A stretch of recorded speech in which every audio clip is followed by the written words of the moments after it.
আমরা অনেকেই কবরস্থানকে ভয়ের জায়গা মনে করি, কিন্তু এই কবরস্থান আমাদের জন্য অনেক শিক্ষার জায়গা। আর এই কবরস্থানে কিন্তু শুয়ে আছে আমাদের প্রিয়জন, অর্থাৎ আমাদের আব্বু আম্মু যাদের নেই, ভাই বোন, আত্মীয় স্বজন ইত্যাদি যারা দাফন হয়ে আছেন। সত্যিকার অর্থে কবরস্থানই হচ্ছে আমাদের সে আসল ঠিকানা, যেখানে আমাদেরকে পাড়ি জমাতেই হবে। মহান রব্বুল আলামিন কোরআনের মধ্যে যে কথা উল্লেখ করেছেন সেটা আমরা সবাই জানি, কুল্লু নাফসিন যায়িকাতুল মাউত, অর্থাৎ যার মধ্যেই প্রাণ আছে তাকে মৃত্যুর স্বাদ গ্রহণ করতেই হবে।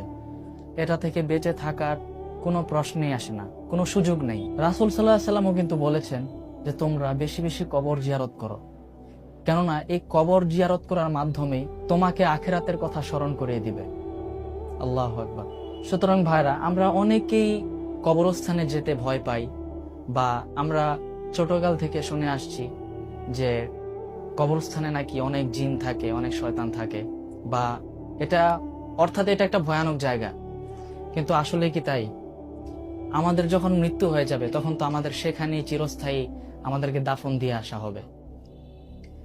সেই জন্য হলেও আমরা দিনে 3 বার 4 বার, একবার হোক অথবা একটা টাইম হোক, আমরা যেন একবার হলেও কবরস্থান থেকে ঘুরে আসি।